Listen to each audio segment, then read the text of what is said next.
नमस्कार मैत्रिणींनो, किमया या यूट्यूब चॅनलमध्ये मी आपले स्वागत करत आहे. वसंत पंचमी हा सण हिंदू संस्कृतीत अत्यंत महत्त्वाचा सण मानला जातो. 2026 मध्ये वार शुक्रवार 23 जानेवारी रोजी वसंत पंचमी येत आहे.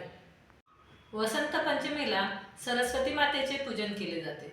सरस्वती मातेला विद्येची देवता मानले जाते. वसंत पंचमी हा दिवस देवी सरस्वतीचा जन्मदिवस मानला जातो.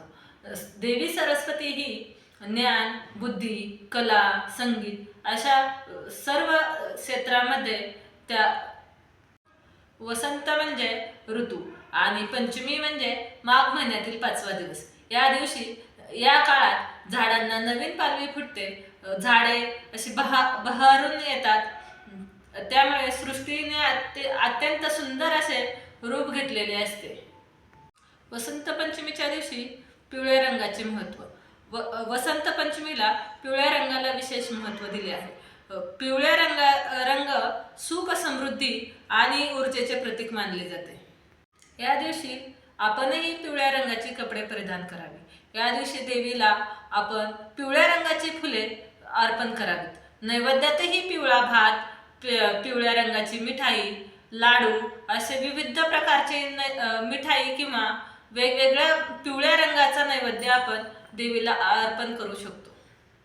विविध प्रांतामध्ये विविध पद्धतीने वसंत पंचमी साजरी केली जाते.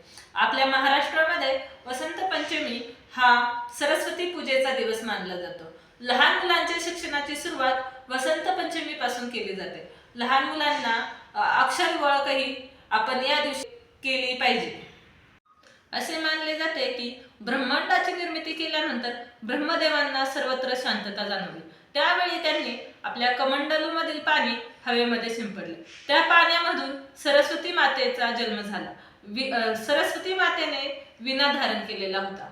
त्या विण्याचा झांज छेडत सरस्वती मातेने आपल्या सृष्टीमध्ये आवाजाची निर्मिती केली. म्हणजे वसंत पंचमीचा दिवस होता. वसंत पंचमी हा फक्त ज्ञानाचा नव्हे तर प्रेमाचाही सण मानला जातो. असे म्हटले जाते की भगवान शिव यांच्या समाधीतून त्यांना जागृत करण्यासाठी कामधेनू देवांनी स्वतःचे बलिदान दिले होते, जेणेकरून सृष्टीचे चक्र सुरळीत चालू होईल. या दिवशी आपल्याला मुलांची बुद्धी वाढण्यासाठी काही उपाय करायचे आहेत. पाटीपूजन. या दिवशी जर घरात लहान मुले असतील तर लहान मुलांचे त्यांच्याकडून पाटीवरती किंवा कागदावरती श्री गणेश किंवा ओम या अक्षरापासून त्यांच्या शिक्षणाची सुरुवात करावी. प्रत्येक महिन्याच्या शुद्ध पंचमीला आईने किंवा वडिलांनी आपल्या मुलांच्या जिभेवरती असे एक अक्षर लिहायचे आहे. त्या अक्षराने आपल्या मुलांची बुद्धी ही तल्लख होईल. दर्भाच्या काडीने किंवा सोन्याच्या काडीने तीही जर मिळाली नाही तर आपल्या करगळी शेजारच्या बोटाने आपल्या मुलांच्या जिभेवर एम हे अक्षर लिहायचे आहे. जर दर्भाची काडी आपल्याला मिळाली नाही तर सोन्याच्या काडीनेही लिहिले तरी चालते.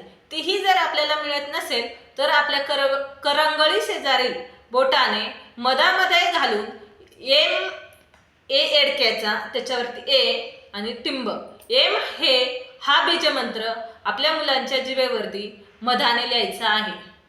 जिभेवरती माता सरस्वतीचा वास राहून कुशाल बुद्धी आणि ज्ञान प्राप्त होते. माता सरस्वती ज्या आसनावरती विराजमान आहे त्या आसनाचे आपण श्रद्धेने आणि मनोभावे पूजा केल्यावरती आपल्यात सकारात्मक ऊर्जेची प्राप्ती होते. एकाग्रता आणि बुद्धी वाढवण्यासाठी विद्यार्थ्यांनी त्या दिवशी सरस्वती स्तोत्र किंवा ओम एम सरस्वतीये नमः या मंत्राचे पठण करायचे आहे. विद्यार्थ्यांनी आपल्या अभ्यासाच्या टेबलावर सरस्वती मातेची प्रतिमा ठेवून त्याची पूजा करावी. सरस्वती मातेला फुले अर्पण करावीत. सरस्वती मातेच्या चरणी नतमस्तक होऊन सरस्वती मातेचा आपल्याला आशीर्वाद घ्यायचा आहे. त्यामुळे सर्वांनी वसंत पंचमीला या सर्व सेवा नक्की कराव्यात, आपली बुद्धी तल्लख व्हावी अशी सरस्वती मातेकडे इच्छा व्यक्त करावी। या दिवशी वसंत पंचमीच्या दिवशी प्रत्येक आईवडिलांनी आपल्या मुलांच्या जिभेवरती एम हा बीजमंत्र नक्की लिहावा आणि आपल्या मुलांमधील प्रगती नक्कीच बघावी। कसा वाटला आजचा व्हिडिओ आवडला असेल तर लाईक करा, शेअर करा, सबस्क्राईब करा। व्हिडिओ पूर्ण पाहिल्याबद्दल धन्यवाद।